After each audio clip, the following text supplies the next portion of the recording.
Hello mga kakusina! For today's ulam, magluluto po tayo gamit ang bangus. So ito po ay 2 piraso ng malaking bangus. Tapos pinaboneless ko na po yan at tinanggalan na rin siya ng kaliskes. Tapos ngayon lalagyan ko lang siya ng breading mix. Yan. Para hindi ako tatalsikan ng bangus. Lagyan lang natin yan. Konti lang naman. So dapat po i-coat ninyo yung baliktaran ng bangus. Harap-likod. Tapos magpainit na tayo ng mantika sa ating kawali. Tag-konti lang ha, para hindi rin mabilis masunog yung ating bangus. So, ginagawa natin yan para hindi lang tayo matalsikan ng mantika. Yan, so once na na-coat na natin yung ating bangus, maglagay lang po tayo dito ng kawali. Tapos, painitin na po natin yan. Maglagay na rin tayo ng enough oil na alam nating mapiprito yung ating bangus. Ayan, so malaking kawali na yung ginamit ko para maprito ko na lahat yung bangus natin. So, prituhin na po natin yung ating bangus. Inuuna ko yung mismong balat na part.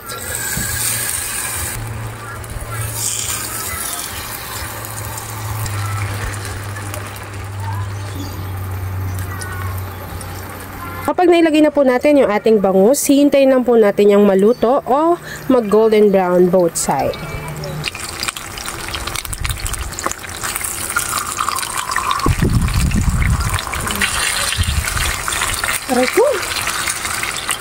Okay lang yung ganyan pagka light brown kasi lulutuin pa natin yan after natin siyang maprito.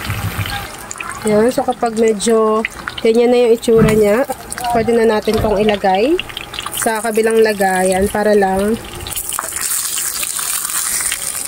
yan, so para lang ma-drain yung excess oil habang piniprito pa natin yung iba pa.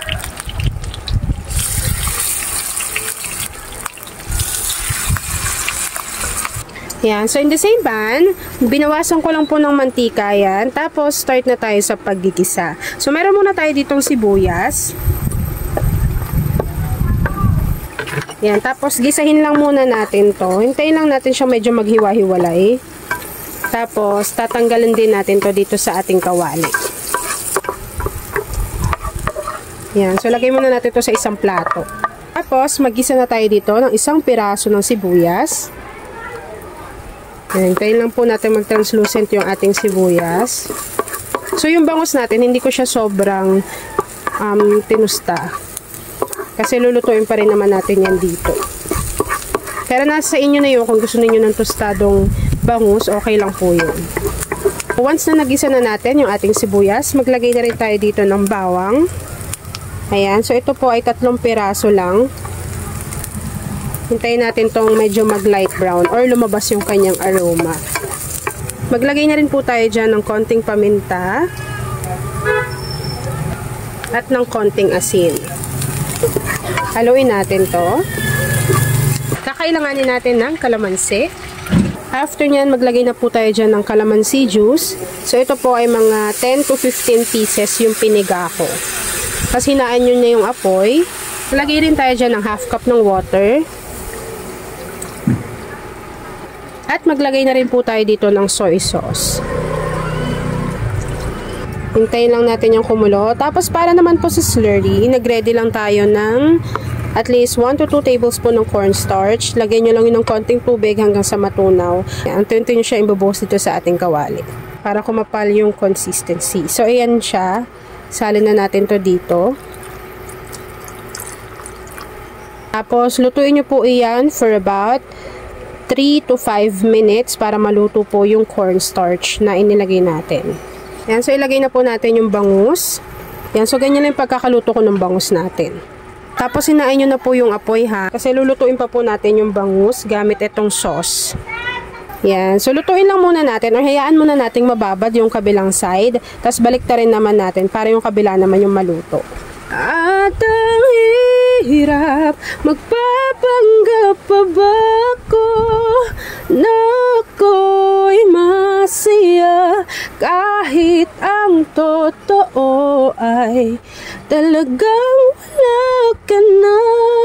At ang hirap, pagmulat ng aking mata, may mahal ka ng iba, wala na akong magagawa. Di ba? San ba ko nagkamali? Di ko maintindihan. Kung sino pang nagmamahal, siya pang naiiwan. Siya pang naiiwan. Sobra naman. Sarap. Yan. So, kapag nabaliktad na natin yung ating bangus, yung kabilang side naman bali yung niluluto natin para ma-absorb niya yung ginawa nating sarsa. After nun, ilagay na po natin yung pinaka-finale, yung ating sibuyas na ginisa kanina. So, ilagay lang natin to dito. Sarap! Ayan. So, kapag nailagay na natin yung ating sibuyas, konting kulo na lang bago, pwede na po natin yang i-enjoy. At ayan na nga mga kakasina, tapos na po ang ating bangus steak or fish steak. Kung nagustuhan mo yung ating video, please like and share this video. Yun lang mga kakasina. Thanks for watching. Yan o, tamang-tama lang yung consistency ng ating sauce. Kain mga kakasina!